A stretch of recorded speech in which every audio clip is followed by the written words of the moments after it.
witness tampering, forced labor, sex trafficking, transportation for purposes of prostitution, and drug distribution. You know, yesterday we did receive a note from the jury asking about drug distribution, wanting that law reread to them.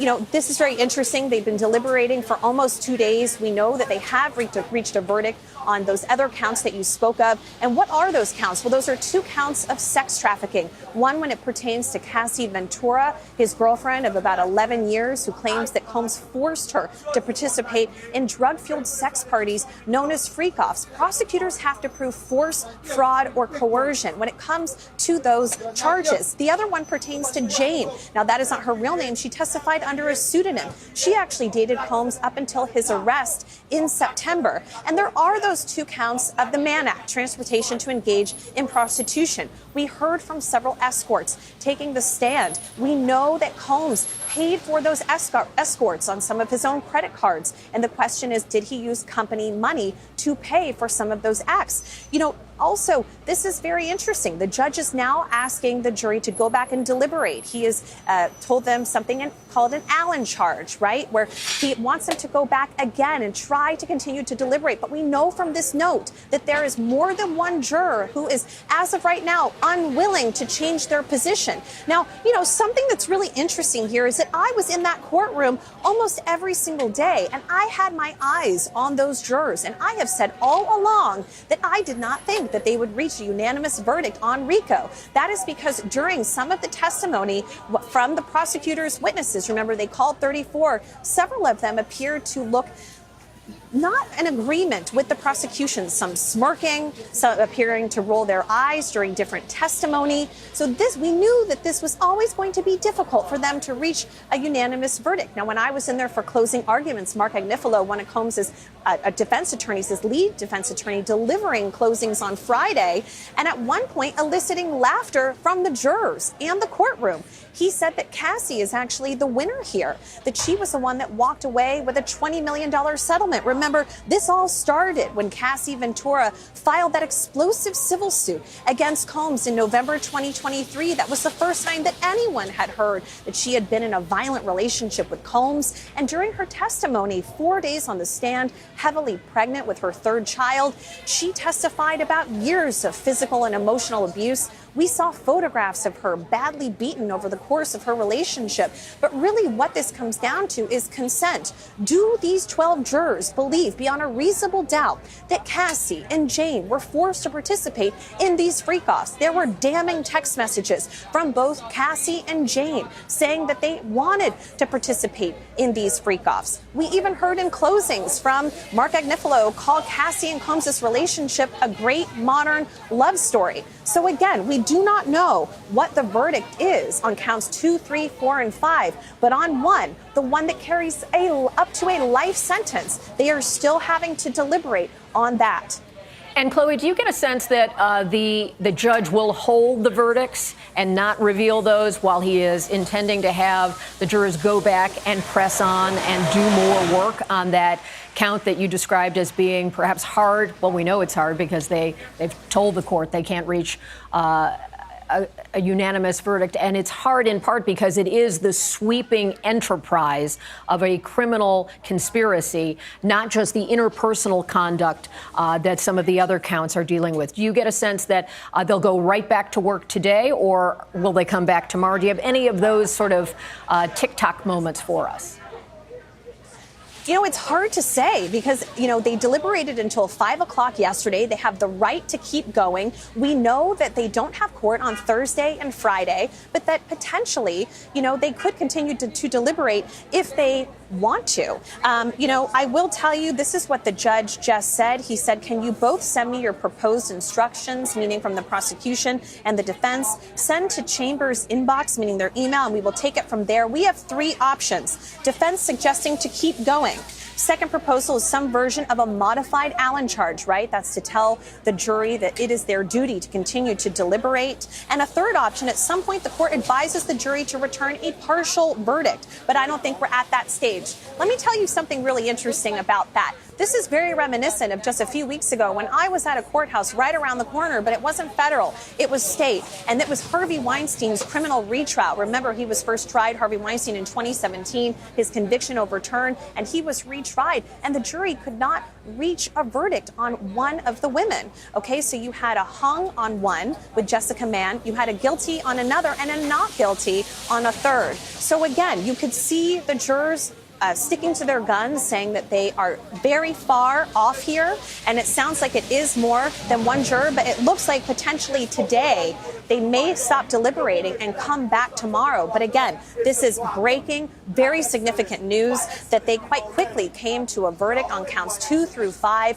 But on that racketeering conspiracy charge, it is the most complicated. I do want to also tell you that some of Combs' family have arrived. His daughters have just arrived. He's had about 6 of his children. He has 7 total, the 7th being the youngest, an infant, at the courthouse a lot. And we saw them all there, all 6 of them, during closing arguments. They've been a united force. And someone that's been in that courtroom nearly every single day is Mama Combs, his mother. And just a short time ago, I actually shared an elevator with Mark Agnifilo, the lead attorney for Combs. I shook his hand. I spoke to him for a few minutes. He seemed calm, cool, and collected, like he always does. And that was what he knew. What I didn't know was that there was another note from the jury, and he was making his way to the courtroom on the 26th floor of the federal courthouse right there behind me. I also just want to describe the scene for you right here in front of the courthouse. It's raining, as you can see. I'm getting drips of rain on my face. But there are a lot of people now gathered outside. I like to call them citizen journalists. They are people that are streaming all of this coverage day in, day out for the last 2 months on TikTok, on social media. A lot of influencers here. Some people are wearing Free Puff T-shirts. We know that one of his children actually wore a shirt saying Free Puff the other day when he went into the courtroom, and he's not supposed to do that, and he had to change. But again, the feeling down here, palpable. People are fascinated by this trial, and obviously this has been over a year and a half since Cassie first filed that civil suit, and we have been waiting for this moment ever since. Chloe, your in-person experience there is taking me back to when I covered the O.J. Simpson trial. So I completely relate to what you're describing about things you pick up by watching the jurors, things that are happening as a part of sort of the environment that you're in. And certainly this is something where there's no substitute for the kind of day in, day out assessment as an observer of this case that you bring to it. So I thank you for that. Hang in here with us. I also want to tap into the knowledge of our legal analyst, Angela Senandela, who can give us a sense of when you hear this breakdown of the jury unable to reach a decision on count 1, the racketeering, but having reached decisions on the other counts. What does that say to you?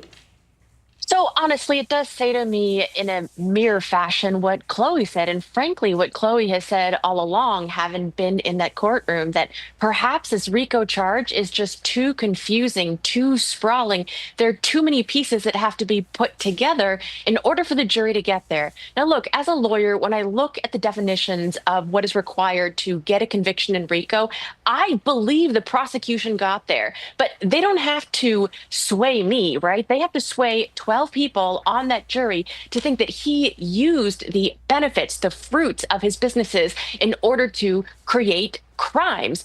And if you look at the enterprise of just his assistants and the people who work for him, who have repeatedly testified to having, for example, used Combs's money to pay off bribes or to keep information from coming out, to me, that does count as conspiracy. That counts as racketeering. But it is very confusing. They brought in all of these state crimes in an attempt to wrap it up and roll it up in this racketeering charge, and that is very confusing. Now, in terms of them coming to an agreement pretty quickly on 2, 3, 4, and 5, the sex trafficking and the interstate prostitution, I am going to guess that they are coming down with a guilty verdict on those. And the reason for me is because of that video that the prosecution played over and over again so repeatedly, while also clarifying to the jury that the only requirement in a case of sex trafficking to try to prove this charge is that force, fraud, or coercion was used in order to further a commercial sex act. And if you see that video and you believe Cassie's testimony that she was trying to leave a freak off when that violence happened, and you see it and you see him physically pulling him back in, I mean, how can you not think that's force, fraud, or coercion? I mean, that said, well, also that's your jurors— analysis. That's your analysis. We don't want to get ahead of the jury because it is ultimate. They are the finders of fact in this. But certainly true. people understand that is compelling evidence, according to the prosecution, because it does allow people to see some of these events. Very different than the RICO charge, which does require sort of connecting the dots, using his money, using his employees, those sorts of things in a conspiracy. RICO is often applied in very different contexts. Here we have a music mogul with a lot of money and a lot of power and a lot of celebrity friends. Do you get a sense that the celebrity factor and the money factor, as it often does have an influence in criminal justice, that played out here in your assessment? Yeah, I mean, I think it's absolutely impossible not to, but at the same time, jurors are always unpredictable, right? So you're not entirely sure in which way that affects them. Does the juror see the celebrity and think that the celebrity meant that they were, legitimately amazing in many ways, and that he was really a musician, and that they see him on their TV, they see him on their music, on their Spotify's, and so as a result, do they think, oh, that money was really meant for legitimate purposes? Well, as you know, the definition of a RICO charge still allows for that money to be used for legitimate businesses, so long as some of it is also used to further illegitimate businesses.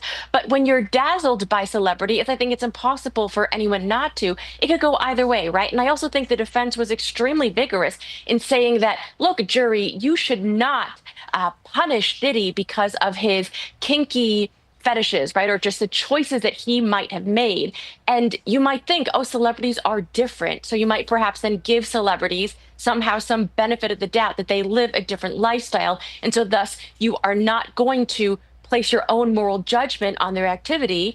And so it could really go both ways with regards to celebrity. So many human dimensions to this. And this trial and the testimony therein has certainly taken many Americans into a world they were not that familiar with. Thank you, Angela. Let me go back to Chloe. You've had a moment to catch your breath. I know the rush of when you get word of a major development in a case, there's a lot coming at you. And I know you've been able to be in touch with people who are in the courtroom and so forth. So before we hand off to the next hour, because this news will continue, I just want to check back in with you to see where are you at this moment in terms of what we should expect or any updates. Right. So we're unclear if the jury is going to continue to deliberate today and what exactly is going to be happening next on that front when it comes to charge one. But I do count one. But I do want to talk to you about the mood in the courtroom right now. According to our court reporter who is inside right now, and some of our journalists who are also in other parts of the courthouse watching on something like a feed, the cameras inside, Combs appears to be very somber. Two of his attorneys sitting down, including Tenny Garagos, the daughter of a very famous celebrity attorney, Mark Garagos, who at one point represented Combs, looking dejected. And that is an exact quote. So again, perhaps they were hoping for hung on a few other charges, right? And so I think that it's very, very interesting that we are waiting on this racketeering charge, because like I said, it's been pretty fascinating to watch the jurors' faces for all of these weeks. And really, they say don't read the tea leaves here, and you never really know what jurors are thinking, so don't try to get in their minds. But again, it's been very obvious that some of them just have not been on board with the prosecution. Well, and all of that leads to how you assess what you saw in the courtroom, and certainly being dejected or looking down. This is a very stressful event, regardless of the outcome. So we will wait for more word. Thank you, Chloe. Appreciate your expertise on this. Angela, as we go into it, do you think the court will allow for an announcement of the last couple of counts very quickly here, or do you expect the court to require them to again go back and deliberate further? I expect that the court will require them to go back and deliberate tomorrow. And hopefully tomorrow they will come to a decision so that then the prosecution does not have to decide whether or not they want to rebring those charges or drop them. Well, we will be following all of this, and thank you for your knowledge and insight on this. And we will be back tomorrow with more Meet the Press Now. But the news, and there's a lot of it, continues with Hallie Jackson coming right up.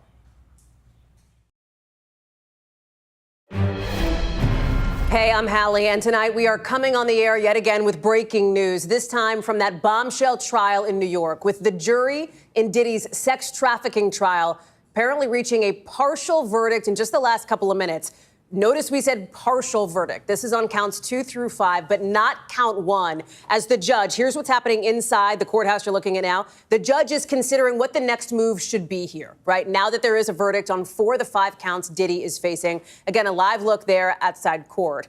We've got a verdict on charges 2, 3, 4, and 5. We're going to talk through what that means, but they do include sex trafficking and transportation to engage in prostitution charges. We're missing count 1. That's the racketeering conspiracy charge. It comes after earlier today, jurors had asked for transcripts of some really important testimony involving what Cassie Ventura said, Diddy's on-again, off-again girlfriend. Remember, that was that very high-profile, incredibly emotional, and at times graphic testimony from the first days of this trial about those so-called freak-offs. Combs has pleaded not guilty to all the charges he's facing. His team says all the sexual encounters he had were consensual. So I want to bring in Chloe Malas, our correspondent who's been covering this from the jump, Danny Savalos, our legal analyst. And just to set the scene here, Chloe, right now, I believe what we're waiting for is the judge to make a decision on whether he's going to send the jury back to keep deliberating on count 1. And it sounds like from what he said in court that is likely to be the option here. He said something along the lines of like, there hasn't been enough time yet for the jury to come back sort of stuck or gridlocked, deadlocked on count 1 here.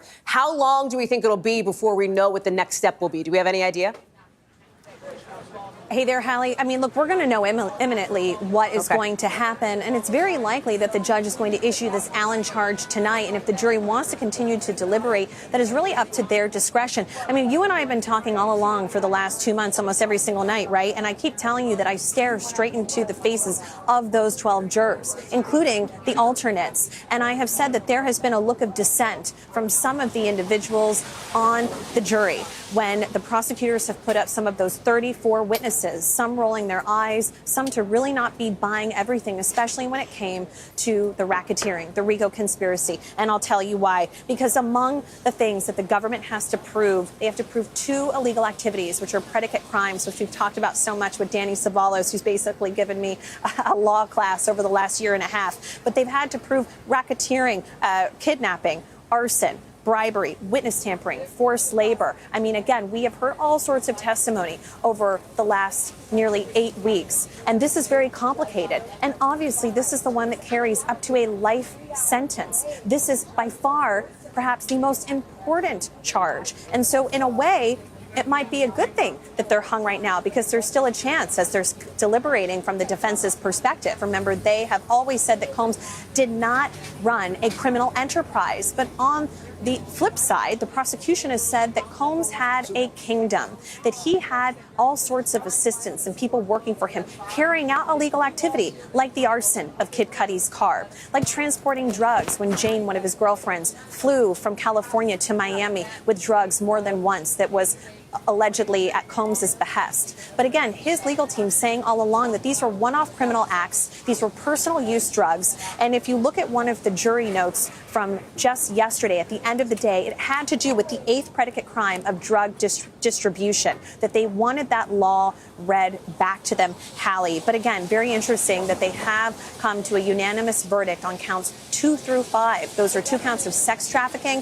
and 2 counts of transportation to engage in prostitution. And lastly, though, I just want to say, I mean, we did hear from 2 different escorts. We saw bank statements. We saw flight records. We saw hotel room charges on Combs's credit cards. We saw text messages of Combs with Cassie Ventura, with Jane, who is a former girlfriend of his who testified under a pseudonym to protect her identity, acknowledging that he knew that he was hiring these escorts. But in closing arguments, you heard Mark Agnifilo say, well, these were entertainers, right? This was his personal sex life. You don't want the government in your bedroom. He was paying for their time, their companionship. The prosecution said, on the contrary, he knew what he was doing, and this was transportation to engage in prostitution.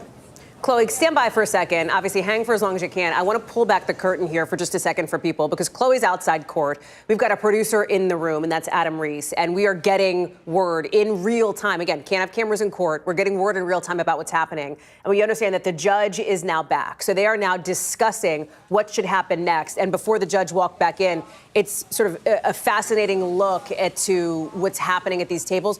Sean Combs, Diddy, turned around, looked at his family, gave him a thumbs up, put his sort of hands together in like a praying motion here as this is all going down. And what is obviously, Danny, a very tense moment for both the prosecution and the defense, with word that the jury has come back on verdicts for 4 of the counts, but not the most serious one. I think it's fair to say. When Chloe mentions something, Danny, like an Allen charge, can you in plain English explain what does that mean? What would the judge be doing?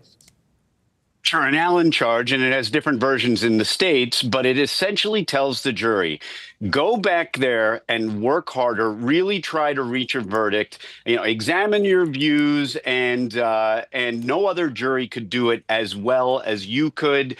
The reason defense attorneys like me almost uniformly reject these or object to them is because what Allen charges do in our mind is convince jurors who might be deadlocked, who might be, if you have a minority group of jurors who are for acquittal, they might be harangued and convinced and pushed into changing their verdict. So the general rule of thumb for defense attorneys is we usually object to Allen charges. We would rather at this point, if we think we're facing a conviction, we would rather a mistrial. But really, we're just playing the odds, and we're playing on odds that we don't really fully understand because we don't know what's going on in there.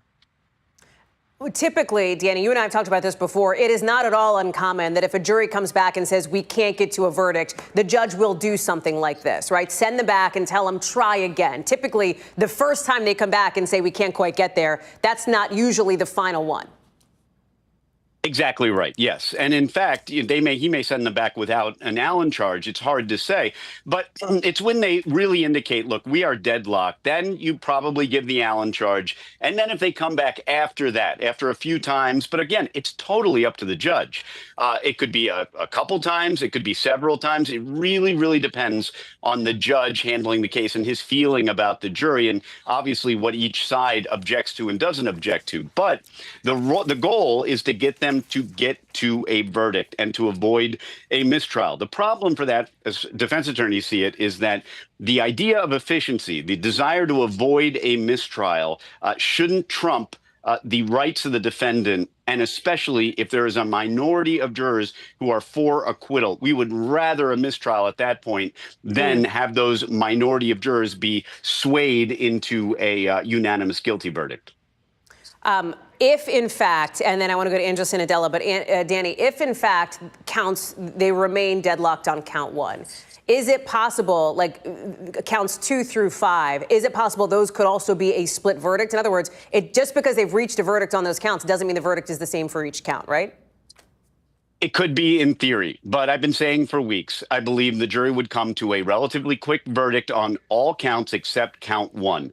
And I say that only because there is more than enough evidence to meet these elements. The transportation, count 5 and count 3, for example, the elements boiled down are basically, was there transportation and was there prostitution? There is evidence, both documentary evidence and witness evidence, eyewitness evidence. They actually have escorts who came in and testified. You don't get that very often. And yet they came in and testified. So has the government at least put in enough evidence to sustain a guilty verdict? Yes. The other reason I think it might be all guilties is because presumably, if we're talking about RICO and some of the predicate crimes, are these crimes? Well, then that tells me that they at least have found the predicate crimes, because the predicate crimes for RICO are these other crimes, at least some of them. This is just me kind of playing guess at what's going on in there. But I think the odds are, if they've reached a guilty verdict, they might have split, for example, if they found Jane not believable or they found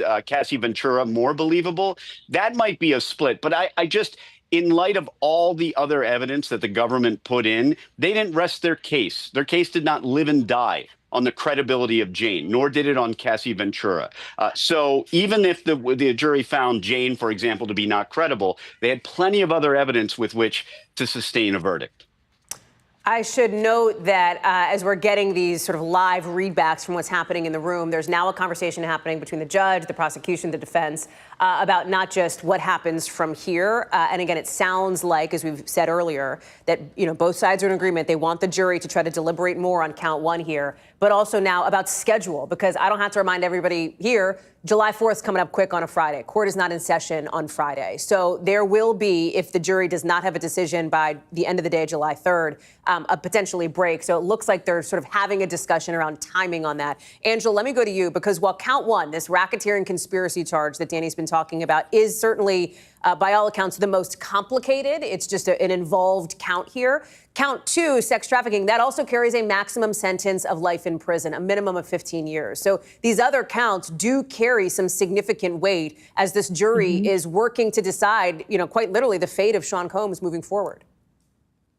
Yeah, you're right. So counts 2, 3, 4, 5 do all contain actual penalties, right? So there's possible sentences that attach to all of these that could leave Combs in jail still for possibly the rest of his life. But I think what is interesting here with this RICO charge is that not only is it complicated, but everybody associates it with the mob, right? Because that is what it has been traditionally used for. That is what I first had experience with in law school when I was interning at the U.S. Attorney's Office in the Eastern District of New York.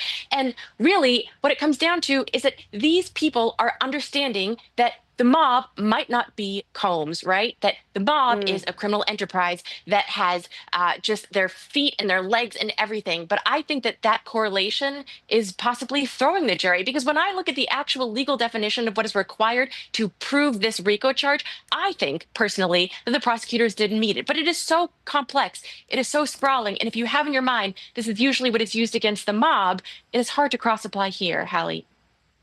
Angela, stand by for a second. I think we have our senior legal correspondent, Laura Jarrett, who is joining us now, and I'll know if that's actually true if we see her pop up. And I think I hear her. So, okay, good. I can certainly hear you on that. So, Laura, part of this, too, I think you can't ignore the backdrop of what we've seen over the last 24 hours, which is this other note, the first or second note that came in from the jury about a juror that was not following the judge's instructions and some concern there, which gave you a little bit of a glimpse behind closed doors at clearly some degree of disagreement that may have been resolved or may not. Now here we are, and this partial verdict has come out. Give us a sense of your takeaways on that. Yeah, it seems like that has come back to rear its head, Hallie. I always thought that was curious, given that just an hour in, the foreman reported, look, somebody is saying they cannot follow the instructions. And I think if I'm a lawyer for either side, that's troubling.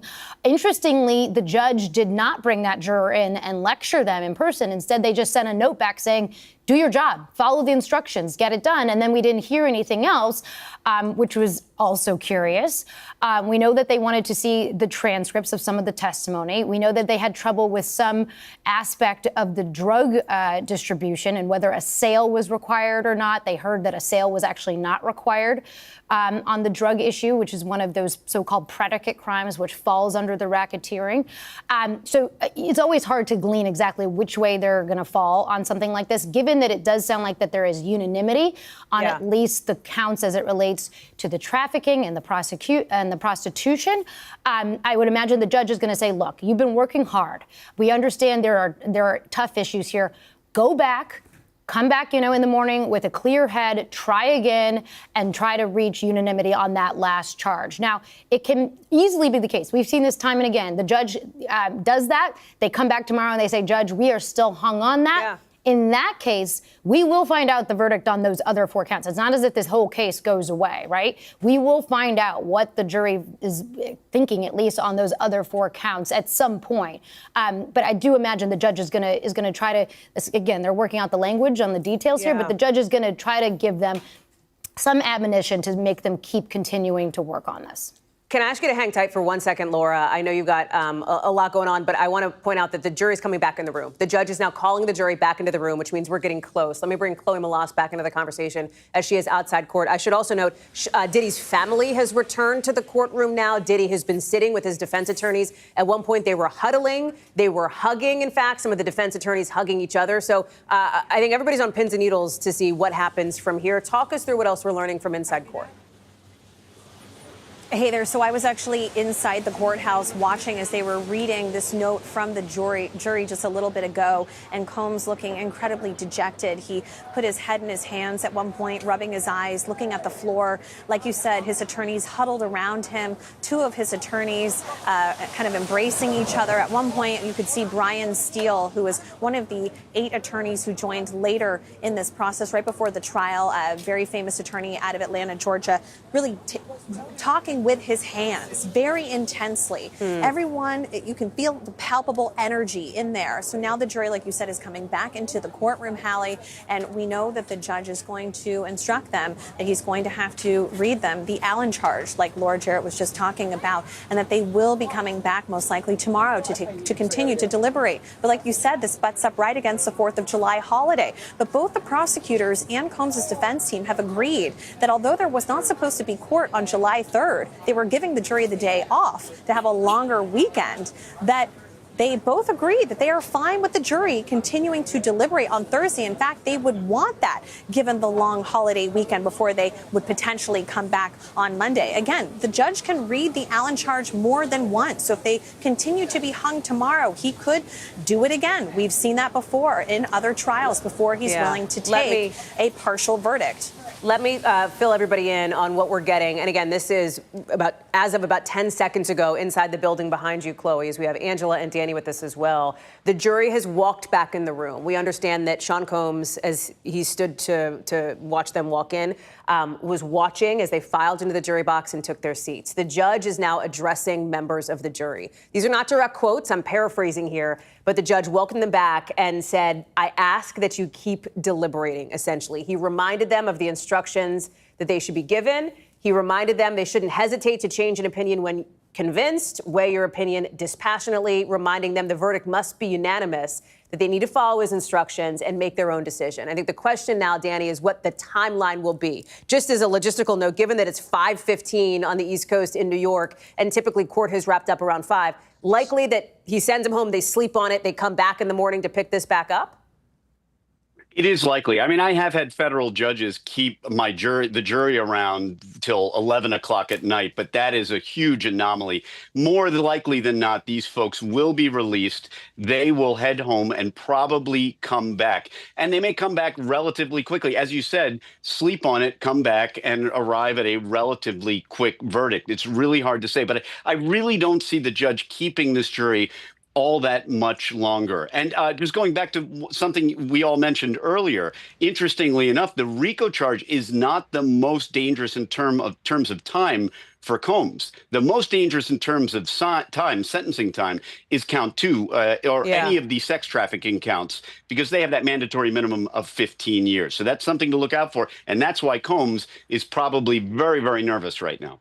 Yeah, as the judge has, again, just to bring people up to speed, the judge has told the jury now, keep deliberating. The jury has now walked back out.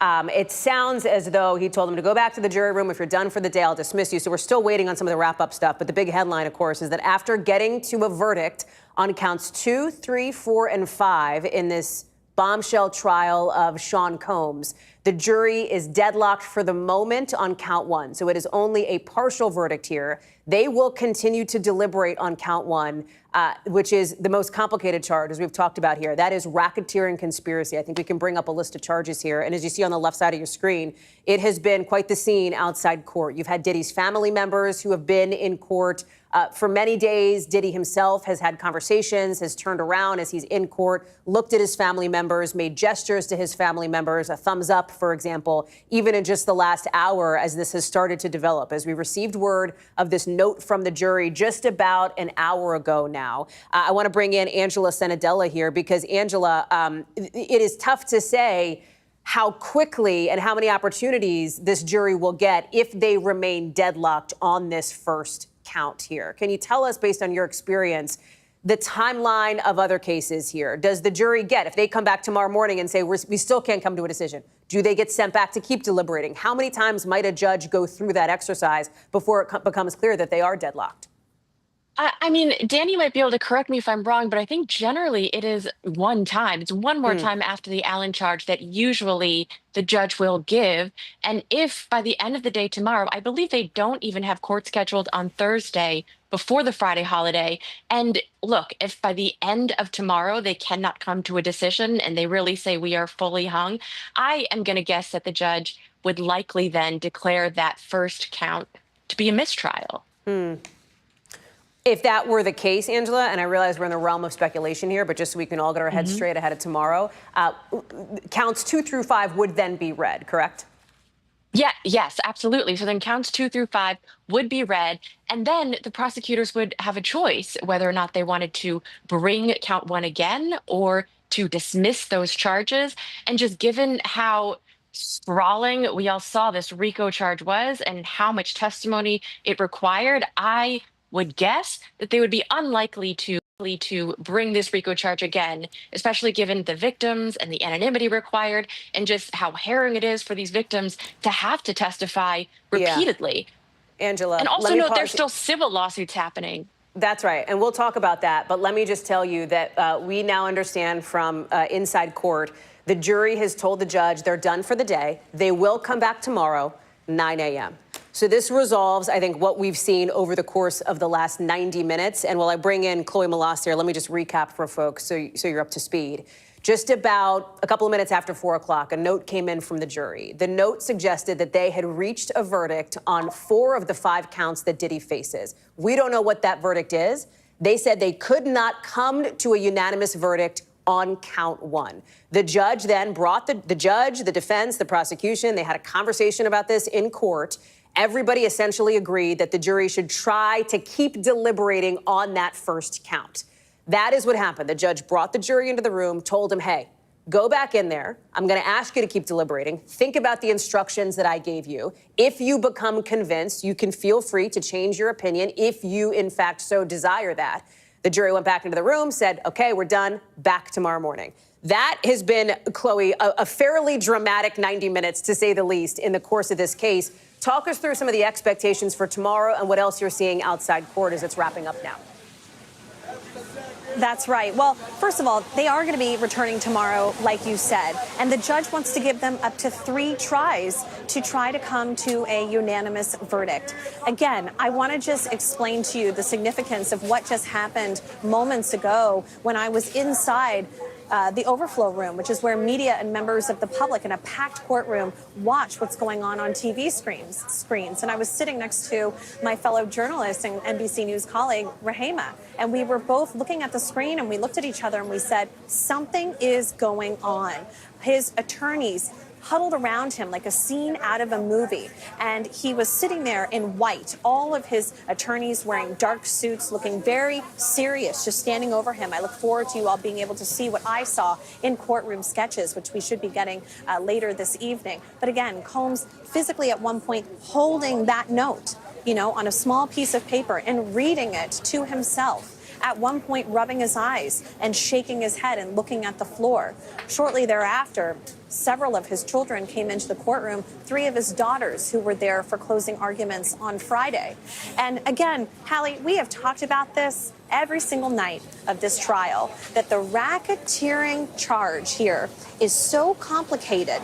And during all the different testimony from those 34 witnesses talking about Kid Cudi's car, arson, the security guard at the Intercontinental Hotel in 2016 being paid off by Combs, $100,000 for 2 security guards to make sure that that video that we've now all seen of Cassie Ventura brutally being beaten in a hotel hallway by Combs never saw the light of day.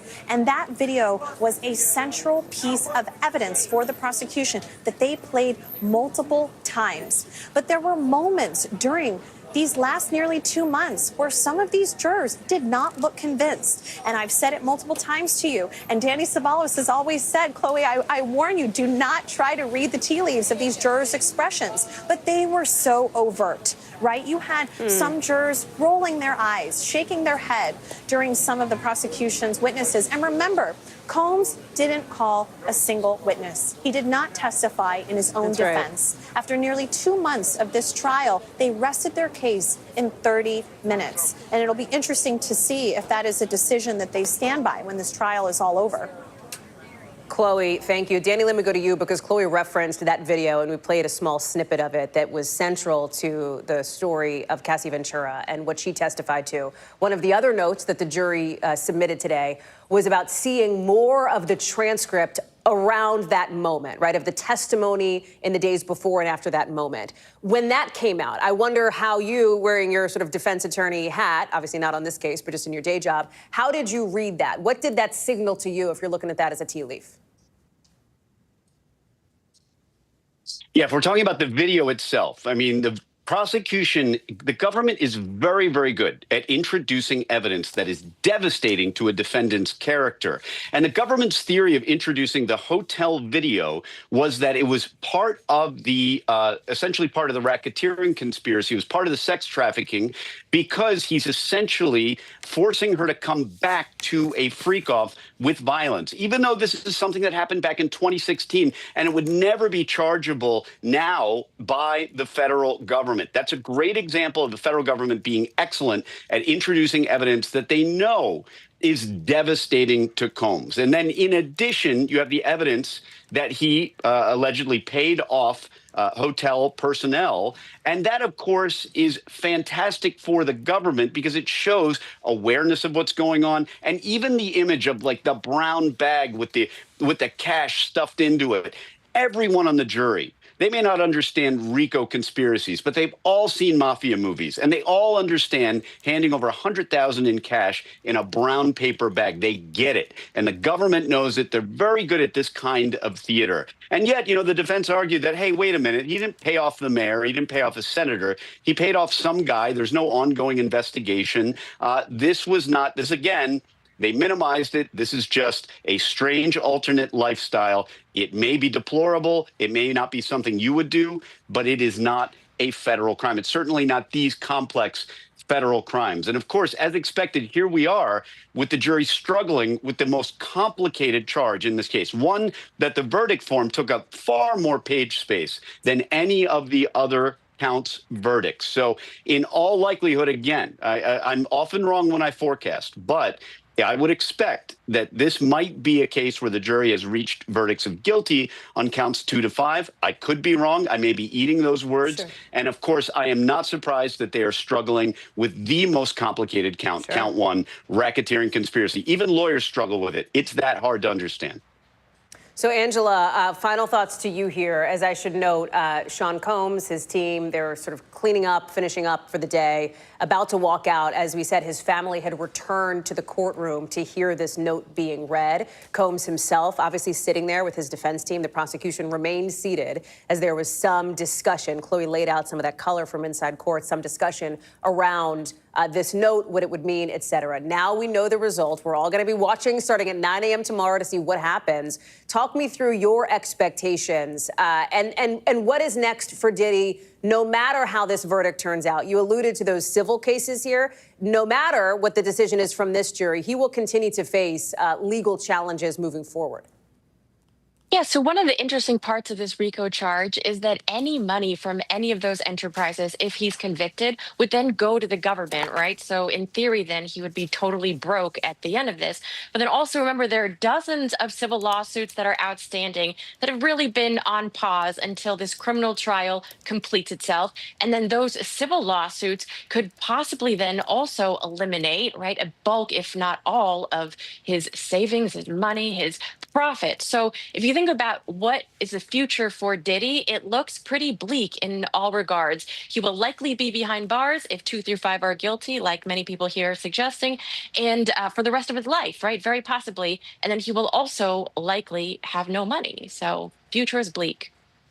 Angela Senadella, thank you for your expertise. Danny Savalos, thank you as well. Our thanks also to Chloe Malas and to Laura Jarrett, who scrambled to join us for that big developing news. We're going to have more on that as we learn it tomorrow. But we've also got to get to our other big story of the day, right here in Washington, with the fate of that massive mega bill now in the hands of the House, where Republican leaders are promising they're going to try to work fast to get this bill to the White House by the 4th of July. Listen to the House Speaker. You have the votes. You got more work to do, but it's going to get done. Can this get passed by the end of the week? That's the plan. That's the plan, he says. That's after this thing squeaked by in the Senate, just barely, after a record 27-hour vote-a-rama to wrap it all up. Here's the big finale moment. The yeas are 50. The nays are 50. The Senate being evenly divided, the Vice President votes in the affirmative. The bill as amended is passed. So there it was, Vice President J.D. Vance showing up at the Capitol to break that 50-50 tie after 3 Republicans sided with all 47 Democrats. So a reminder, if this thing does get through the House and passes, the bill will extend those 2017 tax cuts for a decade. It'll slash more than $1 trillion effectively from Medicaid and food assistance programs like SNAP, potentially kicking nearly 12 million people off their insurance within a decade. It'll also let the feds spend billions more on immigration enforcement. I want to bring in our Capitol Hill correspondent, Melanie DeZanona, who was on Capitol Hill. Tacos for dinner, we know, probably also for breakfast after that overnighter. And you've still got more work ahead because while House leadership sounds confident, there are some rumblings from some in the rank and file. How seriously should the White House, should the president be taking those rumblings? Is this bill really in jeopardy? Yeah, I mean, given the fact that there is a super slim margin in the House, there is very little room for error. They're trying to move very quickly to pass this and get it on Trump's desk by July 4th. So they have to take some of these concerns seriously. There are, by our count, over a dozen Republicans at this point who have said they have some type of concern with this bill. They're either leaning against it or a no right now. That ranges from moderates who are concerned about the steep Medicaid cuts, and we should note the Senate version actually goes even further than the House product in terms of cutting Medicaid. And then you have fiscal conservatives who don't think that the spending cuts go far enough. Now, I will point out, though, these members have been known to fold in the past. They'll make a lot of noise, try to get some assurances and concessions, and ultimately vote for this bill. And that is because Donald Trump is expected to be the driving force behind this bill. There's just going to be so much pressure to fall in line. He has already threatened to primary some of the people who voted against him, like Thomas Massey. He's threatening to vote against this bill in the House when it comes back again. So there's a lot of different dynamics at play. But like you said, the confidence right now is pretty high among the leadership that they'll be able to muscle this through. They feel like they got this big boost of momentum by being able to pass it in the Senate, and that the wind is at their backs, but they still have a lot of work cut out for them here in the House. It passed in the Senate partly because the senator from Alaska ended up voting for this bill after she got some, I don't know, concessions specifically for Alaska. I want to play this exchange, and I know you've seen it, with your colleague and mine, Ryan Nobles, and Senator Lisa Murkowski, who, again, ended up voting yes after some cajoling from Senate leadership. Listen to this. We're going to play the whole thing. Senator Paul said that that your vote was a bailout for Alaska at the expense of the rest of the